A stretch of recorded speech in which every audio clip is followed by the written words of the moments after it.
The sky above New York City darkened as if a storm was coming. But this was no natural weather pattern. The massive ships appeared suddenly, hovering silently over major cities across Earth. For 3 days, they made no contact, simply watching. Admiral James Reed stood at the UN headquarters window, staring up at the alien vessel. As Earth's top military strategist and head of the Global Defense Initiative, he had prepared for this day, though many had called him paranoid. "They're requesting communication now, sir," his aide reported. Reed nodded. "Tell the Secretary General we're ready." The world's leaders gathered in the emergency session hall as the large screen flickered to life. The alien that appeared had blue-gray skin, 6 eyes arranged in a circular pattern, and spoke through what seemed to be a translator device. "I am Grand Overseer Thax of the Galactic Council. Your planet has been noticed and evaluated. We offer you protection and integration into our governing body." Reed noticed the careful wording. Not an invitation, but a statement of intent. The Secretary General stepped forward with practiced diplomatic words of welcome and cooperation. Thax's multiple eyes blinked in sequence. "You misunderstand. This is not a negotiation. The Council has ruled on thousands of developing worlds. Your technology is primitive, your society's fractured. You require guidance. We will establish a governance center on your world within 7 rotations." Reed stepped forward, against protocol. "And if we prefer to develop independently?" The alien's voice remained flat. "Independence is not an option for species at your development stage. Previous attempts have led to planetary wars and extinction events. The Council prevents such outcomes. By taking control of our resources and people," Reed asked. "By providing structure. Your people will serve useful functions within the Council economy. This is beneficial for all." The meeting continued for 2 hours, but the outcome was clear. Earth was being offered servitude disguised as protection. When Thax ended the transmission, the room erupted in angry voices. Reed was called to a secure meeting room with 12 world leaders. The President of the United States spoke first.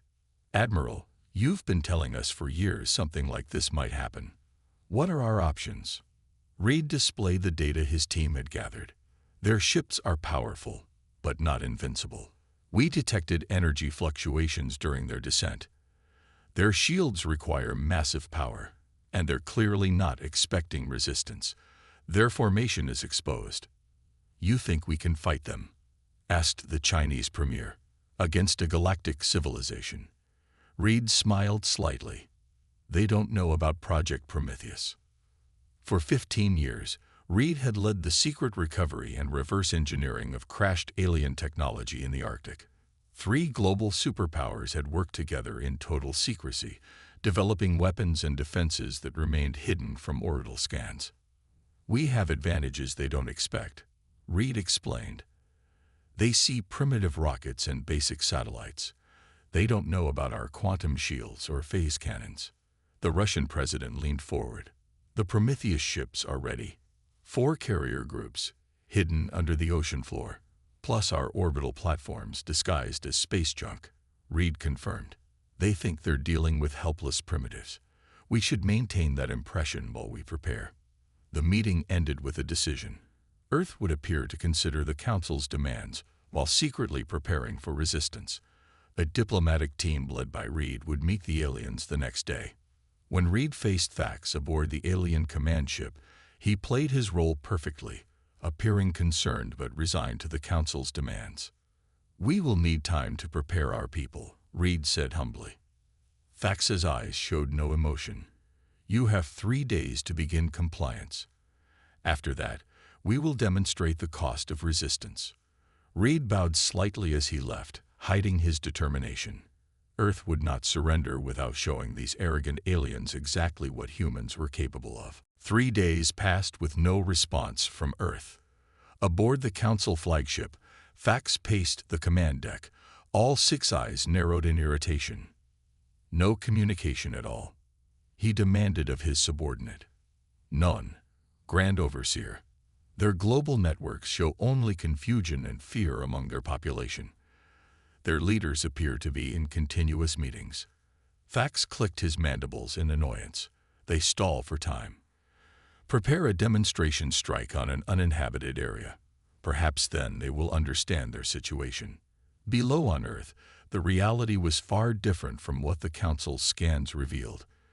Deep beneath the Atlantic Ocean, Admiral Reed stood in the control room of Prometheus Base Alpha, the largest of Earth's hidden military installations.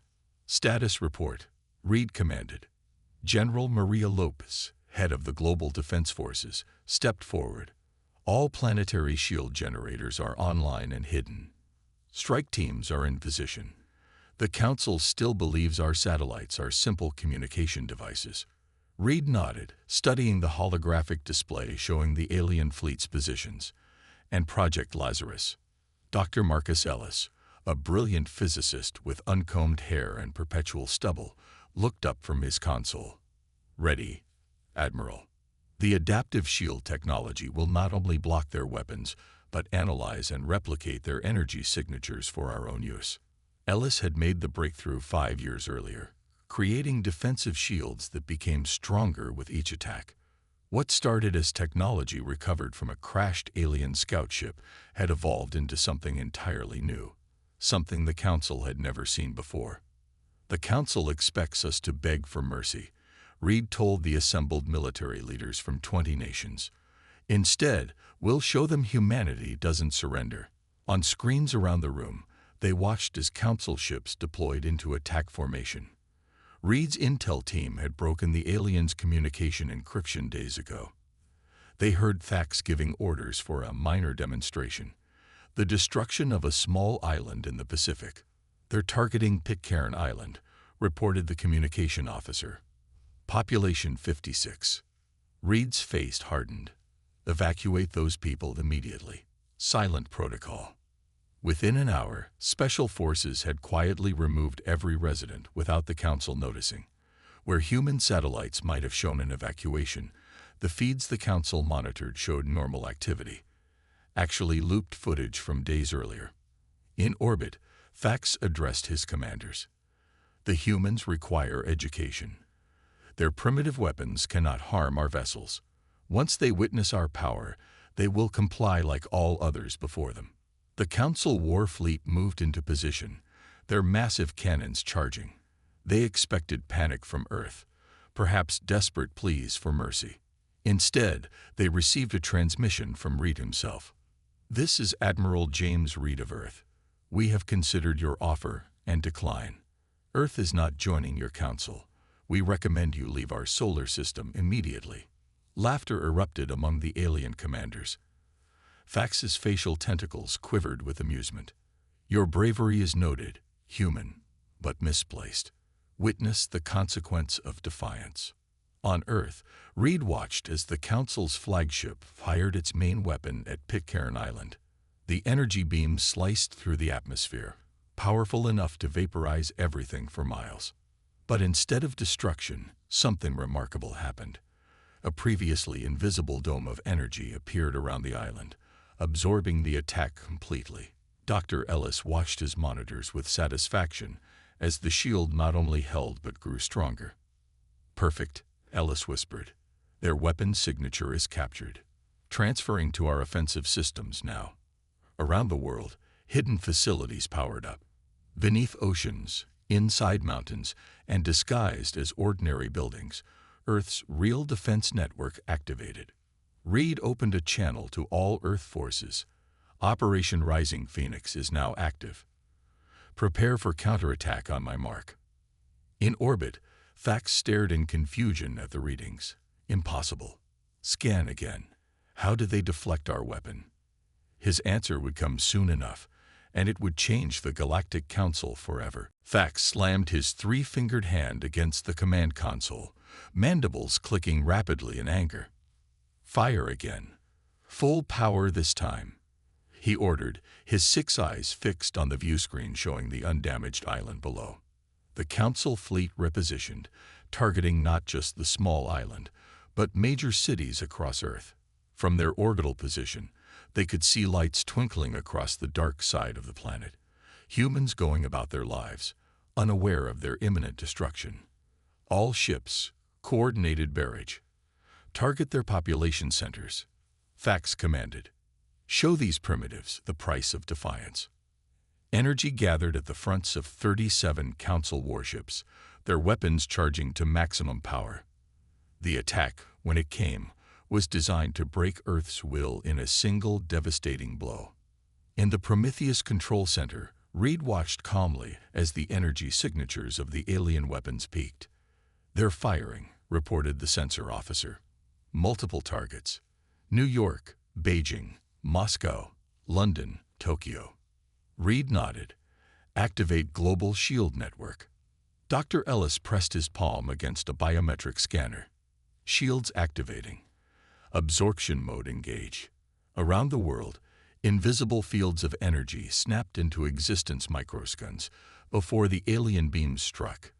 The shields shimmered into visibility.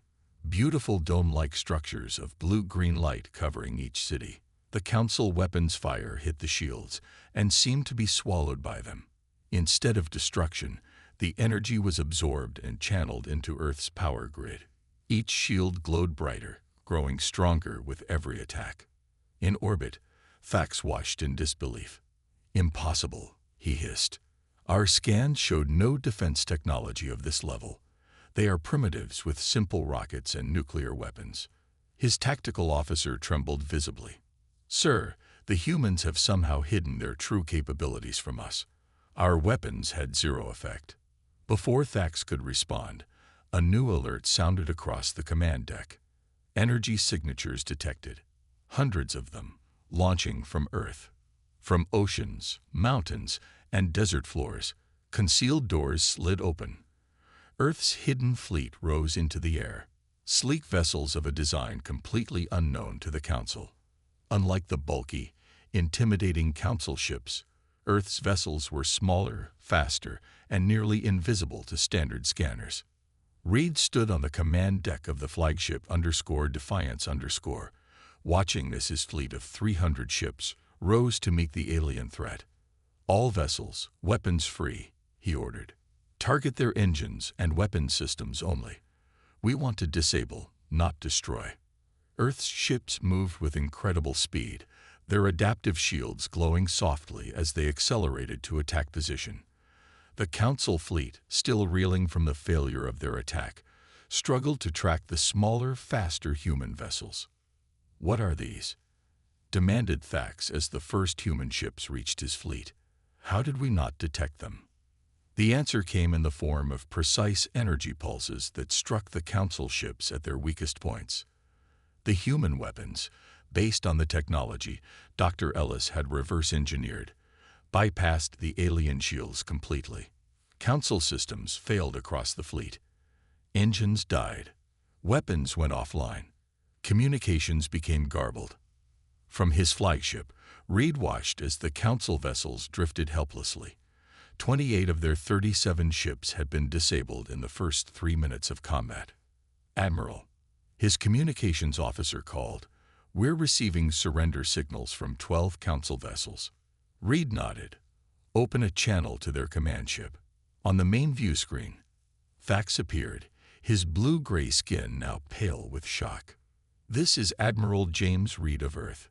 Your attack has failed. Your fleet is disabled. We could destroy you, but unlike the Council, we don't believe in unnecessary bloodshed." Fax's mandibles trembled. "How? Your world was assessed as pre-spaceflight. Your technology primitive." Reed smiled slightly. "We learned long ago to keep our strengths hidden. The Council made 2 critical mistakes today. You underestimated us, and you threatened our home." As Reed spoke, more Earth vessels surrounded the remaining Council ships. The message was clear. Earth was not the easy conquest the Galactic Council had expected. "We'll discuss terms shortly," Reed concluded. "I suggest you prepare your Council for some surprising news about their newest neighbor." The Galactic Council's massive central chamber erupted in chaos. 200 representatives from different species shouted over each other, demanding explanations. The massive holographic display at the center showed the disabled Council fleet orbiting Earth. High Commander Vex, the supreme military leader of the Council, slammed his armored fist on the podium. His reptilian features contorted with rage as silence finally fell. "This is unprecedented," he roared. "How did a Level 2 civilization defeat our elite subjugation fleet?" The chief intelligence officer, a thin being named Lorne with translucent skin that revealed pulsing organs beneath, stepped forward nervously. "Our assessment teams failed us, High Commander. The humans concealed their true technological level. They have mastered energy absorption technology that our weapons cannot overcome." "Impossible," another council member shouted. "We have monitored their broadcasts for decades. They were fighting among themselves with primitive weapons only 20 years ago." Lorne's skin flushed a deep blue with embarrassment. "They deliberately missiled us. Our surveillance detected only what they wanted us to see." On the massive screen, footage played of Earth's hidden fleet emerging from oceans and mountains. The council members watched in stunned silence as the sleek human vessels disabled their supposedly superior warships within minutes. "What of Grand Overseer Thax?" asked a representative from the oldest council race. Lorne's color darkened further. "He is negotiating with the humans." The word negotiating sent fresh shockwaves through the chamber. The council did not negotiate with Level 2 civilizations. They commanded them. Meanwhile, aboard the damaged council flagship, Thax sat across from Admiral Reed in what had once been the Grand Overseer's private chamber. Now it served as an improvised negotiation room, with human security forces stationed at every entrance. "Your deception was impressive," Thax admitted, his normally commanding voice subdued. "No species has ever hidden their capabilities so effectively." Reed leaned forward. "We've known about the Council for longer than you think. 70 years ago, one of your scout ships crashed in our desert regions. We recovered technology, learned about the Council, and made preparations." "Impossible," Thax whispered. "No record exists of a lost scout in this sector." "Because your scout never reported finding us," Reed explained. "We've been watching and learning ever since. Every time you sent probes or observers, we showed them exactly what we wanted them to see." Back in the council chamber, the debate raged on. Emergency reports flooded in from across the galaxy as news of the failed subjugation spread. 3 Level 3 civilizations in the Orion Arm are questioning their treaties, reported a frantic aide. They're citing the human resistance as inspiration. High Commander Vex's scales darkened with fury. "This goes beyond one planet. If word spreads that a primitive world defeated us, the entire council structure could collapse." An elderly council member named Trell, whose species had been among the council's founders, spoke with a voice of reason. "Perhaps we should reassess our approach. If the humans have this level of technology, they might be valuable allies rather than subjects." "Allies?" Vex spat the word. "The Council does not ally with lesser species. Yet this lesser species has disabled our most advanced fleet," Trull countered. On Earth, global celebrations erupted as news spread of the decisive victory. In cities worldwide, people looked up at the disabled alien ships visible in daylight, monuments to humanity's unexpected strength. In the Prometheus Command Center, Dr. Ellis analyzed the captured Council technology with excitement. "Their faster-than-light drive is different from what we developed," he told his team. "More efficient in some ways, less so in others. We can learn from this." A junior officer approached Admiral Reed's empty chair, where General Lopes now sat monitoring the negotiations. "General, we're detecting massive energy signatures at the edge of the solar system," the officer reported. "More council ships." Lopes straightened. "How many?" "Over 300, ma'am. It appears to be their main battle fleet." Lopez's expression remained calm as she opened a channel to Reed on the council flagship. "Admiral, we have company coming. It seems the Council doesn't accept defeat easily." The real test of Earth's defenses was about to begin. The Council's main battle fleet emerged from hyperspace at the edge of the solar system, their massive ships dwarfing the previous attack force. 300 warships arranged in perfect attack formation, led by the dreadnought Eternal Dominion the pride of the Galactic Council's military might. Admiral Reed received the news while still aboard the captured Council flagship. He showed no fear as he studied the tactical display. They had brought their elite forces, he observed to General Lopes over the secure channel. Time to show them our second surprise. Fax watched Reed with growing concern. Your defense was impressive, human, but the force approaching now has conquered entire star systems. You cannot hope to resist. Reed smiled slightly. Grand Overseer, you still don't understand what humanity is capable of. He opened a channel to Dr. Ellis. Doctor, activate Project Quantum Gate. Deep beneath the lunar surface, in a base hidden from Council scans, Dr. Ellis and his team worked at fever pitch. The massive ring-shaped device powered up, its center filling with swirling energy. Quantum tunneling network online, Ellis reported. All ships connected to the system. Earth's defense fleet, still in position around the disabled Council ships, suddenly began to disappear, vanishing from normal space only to reappear instantly at different points throughout the solar system. On the Eternal Dominion Fleet Commander Drax watched in disbelief as his tactical display showed human vessels appearing directly alongside his formation, bypassing all outer defenses. Impossible, he roared. They've mastered quantum displacement technology. The Council had theorized about such technology for centuries, but had never successfully implemented it. Somehow, the humans had solved the stability problem that had baffled Council scientists. Earth's ships materialized in perfect strike positions, targeting the vulnerable sections of the Council vessels before they could react. Not bound by normal space travel, the human vessels appeared and disappeared, striking with precision before the Council ships could lock weapons. Aboard the Defiance now serving as Reed's mobile command center, the Admiral directed the battle with calm efficiency. Strike teams Alpha through Delta focus on their command ships. Teams Echo and Foxtrot disable their communication relays. The Council fleet, designed to fight conventional battles against known enemies, had no defense against an enemy that could appear anywhere, strike, and vanish before counterattacks could be launched. Meanwhile, a different type of attack unfolded in the digital realm. Council ships began reporting system failures as their networks came under sophisticated cyber assault. Earth's best hackers, working from bunkers around the planet, had studied Council technology for decades and found vulnerabilities the aliens never imagined existed. Their operating systems are surprisingly vulnerable, reported the chief of cyber operations. They never expected electronic warfare from a primitive species. Council ships began to lose power, their weapons systems targeting friendly vessels, their navigation systems sending them on collision courses with each other. Chaos spread through the once perfect formation.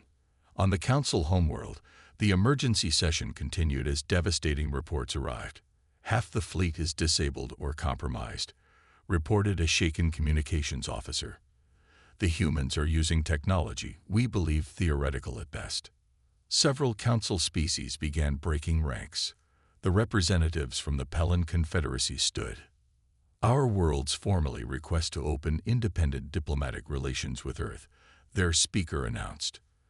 The humans have proven themselves advanced beyond our assessments. High Commander Vex watched his authority crumbling. This is treason. The Council speaks with one voice. A voice that has led us to disaster, countered the Pellan representative. The humans defeated your ships without destroying them. They show restraint we rarely see from the Council itself. In the solar system, the battle reached its climax as Earth unveiled its final surprise. From hidden bases on Mars, massive cannons emerged from the red planet's surface. They fired not explosives but concentrated pulses of energy that temporarily disabled all technology they touched, leaving Council ships drifting helplessly without loss of life. Reed opened a system-wide channel that reached every Council vessel. This is Admiral James Reed of Earth. Your fleet is defeated. We could destroy you, but instead offer terms. Recognize Earth's sovereignty and independence, or face continued resistance. The choice is yours. As Reed spoke, more Earth ships emerged from hidden bases throughout the solar system. The Council hadn't just underestimated Earth's technology. They had completely failed to understand humanity's determination to remain free. Fleet Commander Drax stared at the silent controls of the once mighty Eternal Dominion. The pride of the Council fleet now drifted powerless, its weapons disabled by technology he couldn't comprehend. Throughout the solar system, nearly 200 Council warships floated in similar states, crews alive but vessels useless. Status report, he demanded of his second-in-command. 70% of the fleet is disabled, Commander. The remaining ships are surrounded. Our casualties are minimal, but... The officer hesitated. But what? Drax growled. The humans could have destroyed us completely. They specifically targeted systems to disable rather than destroy. Their tactics show both superior technology and restraint. Drax had conquered 12 systems in his career. Never had he faced an enemy who showed mercy when they held the advantage. It confused him deeply.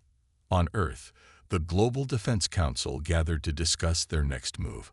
Representatives from 20 nations sat around a circular table, with Admiral Reed at the center. The Council fleet is neutralized, Reed reported. It's time for Phase 3. Dr. Ellis activated a holographic display showing data streams. For decades, we've been collecting information from Council communications. Our deep cover agents have assembled proof of Council corruption and illegal activities. The display showed thousands of intercepted communications, revealing the Council's true operations. Forced labor camps on subjugated worlds, illegal resource extraction, species classified as expendable for opposing Council rule. We're broadcasting this information throughout Council space, said General Lopes. Their own people will see the truth. Across the galaxy, Council communication networks suddenly carried unexpected signals. On hundreds of worlds, beings of all species watched in shock as their government's darkest secrets were exposed. On the Council homeworld, the chamber erupted into chaos again as representatives received frantic messages from their home planets. My government demands answers, shouted the representative from Tellus, a world that had been loyal for centuries. These human broadcasts show Council forces executing our colonists in the Proxima sector. Lies, High Commander Vex insisted. Human propaganda. The evidence carries authentication codes from Council Central Archives, countered another representative. These are our own records. The oldest Council member, Trell, rose slowly to his feet. The chamber quieted to hear his words. I have served the Council for 170 cycles, he said, his voice frail but determined. I believed we brought order and progress. If these records are authentic, and they appear to be, then we have betrayed our founding principles. Murmurs of agreement spread through the chamber. 7 major species announced their immediate withdrawal from military operations. 3 more demanded emergency elections for Council leadership. In Earth's orbit, Admiral Reed received a transmission from the Council homeworld. The face that appeared wasn't Vex but Trell. Admiral Reed, I contact you as the newly appointed emergency coordinator of the Galactic Council. High Commander Vex has been removed from authority pending investigation. Reed kept his expression neutral. I'm listening. We request an immediate cessation of hostilities and formal diplomatic relations with Earth. The Council acknowledges your world's sovereignty and right to self-determination. It was the outcome Reed had hoped for, but he remained cautious. And the fleet in our system will withdraw immediately upon restoration of their essential systems, Trell promised. We also offer reparations for our unprovoked aggression. In the Council chamber, the revolution continued. Species that had been dominated for generations found new courage. Minor members formed alliances, demanding equal representation. Vex, now under guard, watched with fury as his power structure collapsed. You fools! Without absolute authority, the Council is nothing. Trell turned to him calmly. Perhaps it will become something better. On the Council flagship, Fax received orders to prepare for withdrawal. He approached Reed with newfound respect. "You could have destroyed us all," he observed. "Why didn't you?" Reed's answer was simple: "Because that's not who we are. Humanity has fought its own bloody wars. We've learned that victory through annihilation isn't victory at all." Fax considered this strange concept. "Your species is unlike any we've encountered." "That," Reed said with a slight smile, "is exactly what we've been trying to tell you." Throughout Earth, people celebrated not just their victory, but the dawn of a new era. Humanity had not only defended itself, it had changed the course of galactic history without surrendering its humanity in the process. As the first Council diplomats prepared to officially meet Earth's leaders, a new chapter began, not just for humanity, but for all species who had lived under Council rule. 6 months after the Battle of Earth, the newly constructed Terran embassy on the Council homeworld stood as a symbol of change. Unlike the imposing structures around it, the Earth building featured open gardens and transparent walls, a deliberate statement about humanity's values. Inside the Grand Meeting Hall, Admiral James Reed adjusted his formal uniform before the most important treaty signing in human history. Representatives from 37 formerly subjugated species filled the room, along with the reformed Council leadership. "Nervous, Admiral?" asked Dr. Ellis, now serving as Earth's science ambassador. Reed smiled slightly. "Not nervous, just aware of the moment." Trell, the elder Council member who had helped lead the reforms, approached with his slow, dignified walk. "The Alliance Charter is ready for signing," he said. "Thanks to Earth, the galaxy enters a new age today."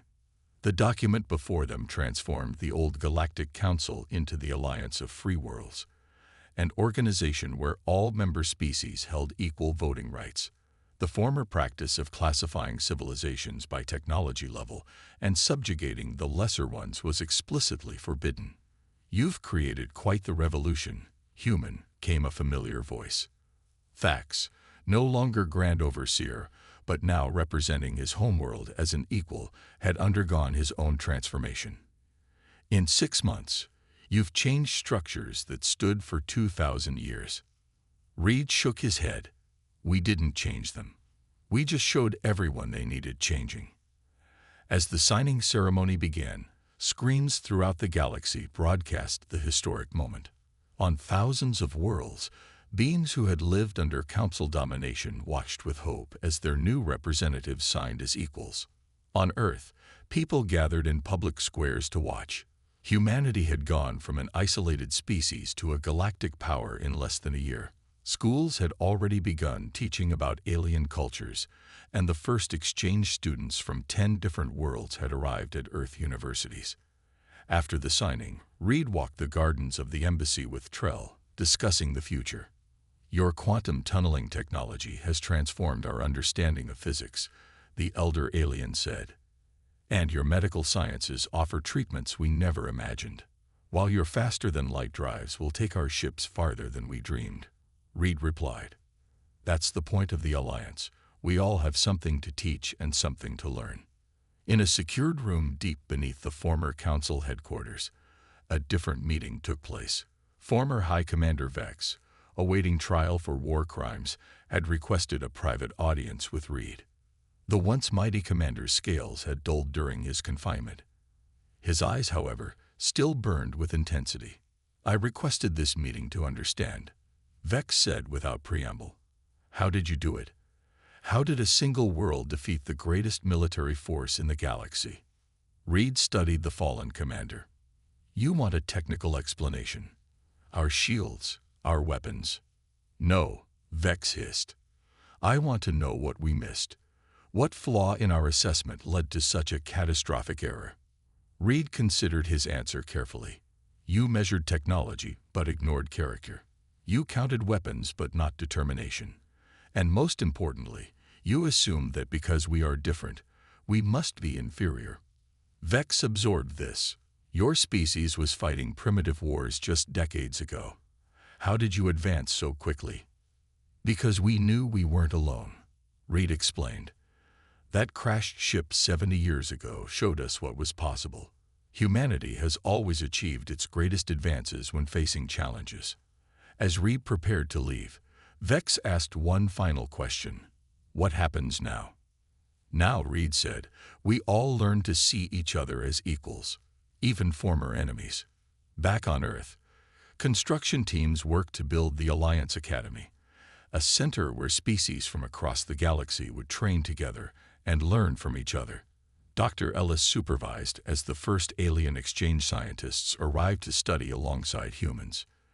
In orbit, Earth's defense fleet conducted joint exercises with ships from former Council worlds. The vessels that had once come to conquer now trained alongside the ships that had defeated them. General Lopez, overseeing the exercises from the _Defiance_, received a transmission from a distant patrol. General, we've detected unusual activity beyond the Kuiper Belt, possibly a new species making their first interstellar journey. Lopes smiled. Notify Admiral Reed. Let's prepare a proper welcome, the kind we wished we had received. As Earth's ships moved to greet the newcomers, the message they broadcast represented humanity's new place in the galaxy. Welcome, travelers. You've reached Earth, founding member of the Alliance of Free Worlds. We come in peace and friendship. The galaxy had changed forever, and humanity had led the way not through conquest, but through courage, ingenuity, and the simple insistence that freedom was the right of all intelligent beings.